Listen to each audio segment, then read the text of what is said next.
No Brasil, futebol é religião. E como toda religião, ele tem os seus templos. Mas o que pouca gente sabe é que esses templos guardam histórias que desafiam qualquer explicação racional. Funcionários que ouviram vozes em corredores vazios. Vigias noturnos que nunca mais quiseram voltar. Jogadores que sentiram algo que não conseguem descrever. A Copa do Mundo está no ar. Milhões de olhos voltados para os estádios. Mas o que acontece nesses lugares imensos quando as arquibancadas se esvaziam e ninguém mais está olhando? Este é o arquivo número 08, Estádios Assombrados do Brasil.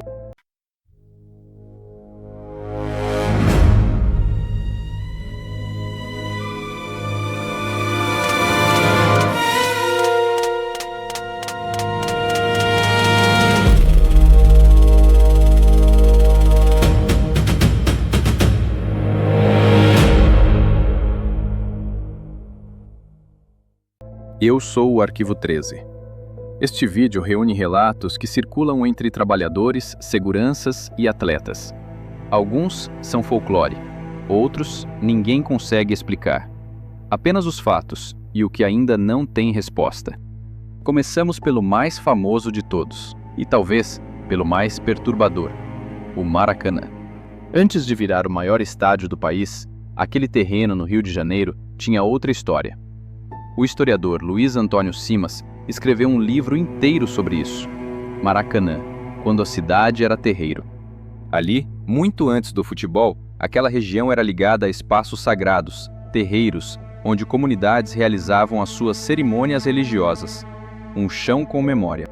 Durante a construção, no fim dos anos 40, dizem que trabalhadores encontraram objetos enterrados no solo. Alguns teriam se recusado a continuar a obra. Mas o Brasil precisava do seu estádio a tempo da Copa, e a obra não parou. Em 16 de julho de 1950, o Maracanã recebeu quase 200 mil pessoas para a final da Copa do Mundo. Era para ser a maior festa da história do país. O Brasil perdeu para o Uruguai, e aquele estádio lotado mergulhou num silêncio que até hoje é descrito como sobrenatural. Ficou conhecido como o Maracanaço. O goleiro Barbosa carregou a culpa até o fim da vida. Nasceu ali o que a torcida chama de fantasma de 50. Para muitos, é só metáfora da tragédia, mas alguns funcionários juram que é mais do que isso. Circula o relato de um segurança em ronda noturna que ouviu gritos vindos do túnel de acesso ao gramado. Ele correu até lá. O túnel estava vazio. As câmeras não registraram ninguém. Dizem que ele pediu transferência no dia seguinte. O Maracanã já foi o maior estádio do planeta. Naquela final, cabiam quase 200 mil pessoas, a maioria em pé, um mar humano. E, em poucos segundos, esse mar inteiro emudeceu. O uruguaio Guidia, autor do gol da derrota, dizia com um orgulho quase macabro que só 3 pessoas na história conseguiram, com um único gesto, silenciar o Maracanã lotado, e que ele era uma delas.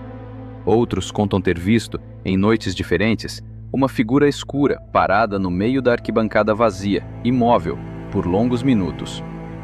O Maracanã foi reformado, recebeu Olimpíadas, mas o solo onde foi erguido continua o mesmo. Nossa próxima parada fica em São Paulo. O Pacaembu, inaugurado em 1940, com a sua imponente fachada Art Deco, palco de decisões históricas, de shows, de despedidas. E segundo histórias que correm há décadas entre os funcionários, palco também de visitas que nunca compraram ingresso. A primeira dessas histórias é dos anos 70. Um vigia noturno fazia sua última ronda por volta das 2 da manhã, quando ouviu um som inconfundível. O som de uma bola sendo chutada, ecoando pelo estádio completamente vazio. Ele desceu até o gramado para conferir. Não havia absolutamente ninguém. E, no instante em que ele chegou ao campo, o som parou. Ele voltou para o seu posto, lá em cima, e poucos minutos depois, o som recomeçou. O homem terminou o turno sem descer de novo. Na manhã seguinte, contou ao supervisor. O supervisor apenas disse que ele não era o primeiro. Anos depois, durante as obras de modernização, conta-se que operários relataram ferramentas que mudavam de lugar sozinhas durante a noite. objetos que sumiam de um canto e apareciam em outro. Um deles teria ouvido o próprio nome ser chamado, com clareza, vindo da arquibancada vazia. O nome dele não estava em nenhuma escala de trabalho daquela noite. Ninguém no estádio o conhecia. O Pacaembu também foi palco da Copa de 1950. Recebeu jogos daquele Mundial, dividiu com o Maracanã o peso do torneio. São décadas de emoção acumuladas entre as suas paredes de concreto. O escritor Nelson Rodrigues dizia que um estádio vazio é como um templo depois da missa. Ainda ecoa a fé de quem esteve ali. Talvez seja apenas literatura.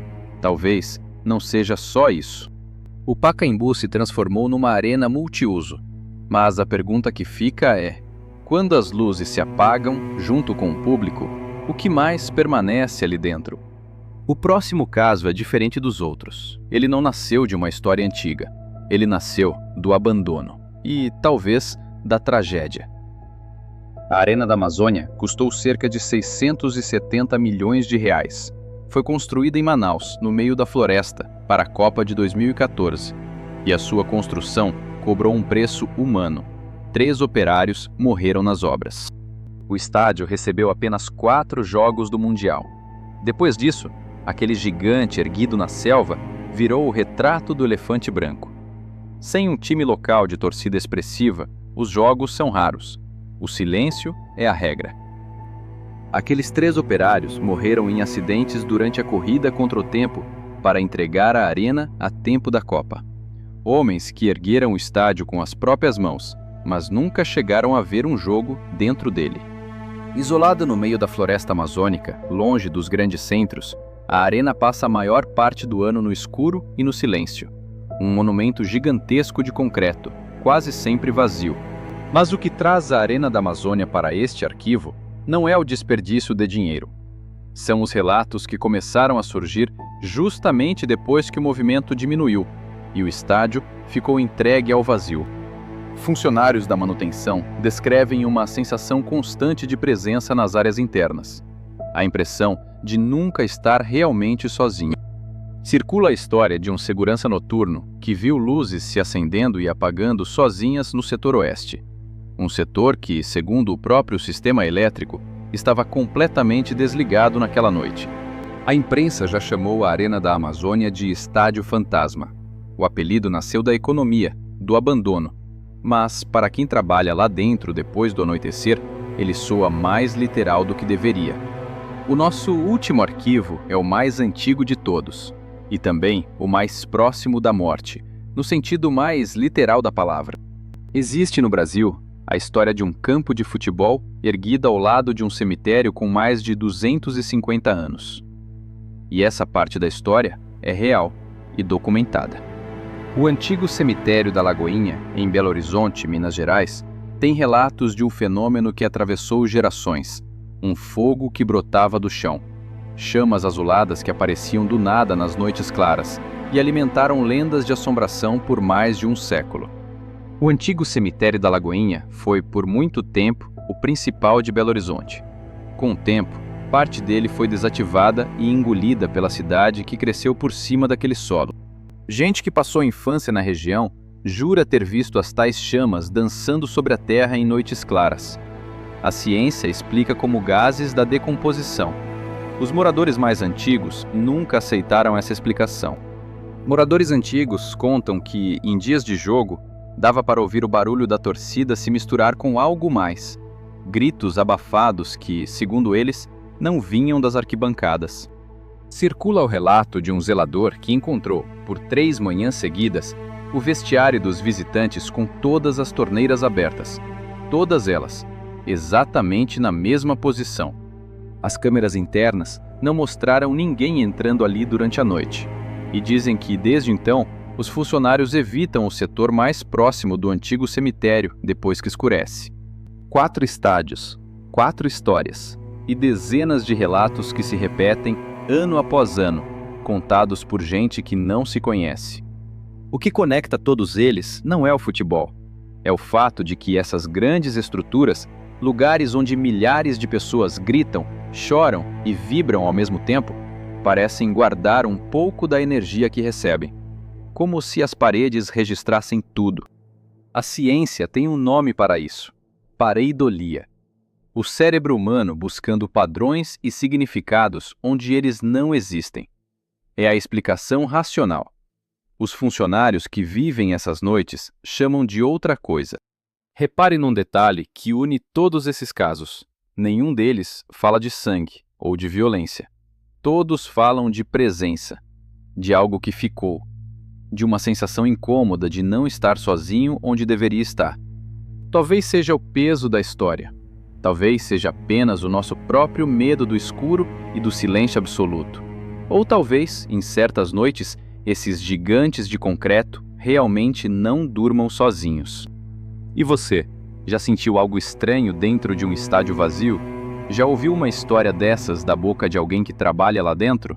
Deixe o seu relato nos comentários, de preferência com o nome do estádio e o ano. Os casos mais bem documentados podem entrar num próximo arquivo. Este foi o Arquivo 13, um novo arquivo toda semana. Inscreva-se e não assista sozinho.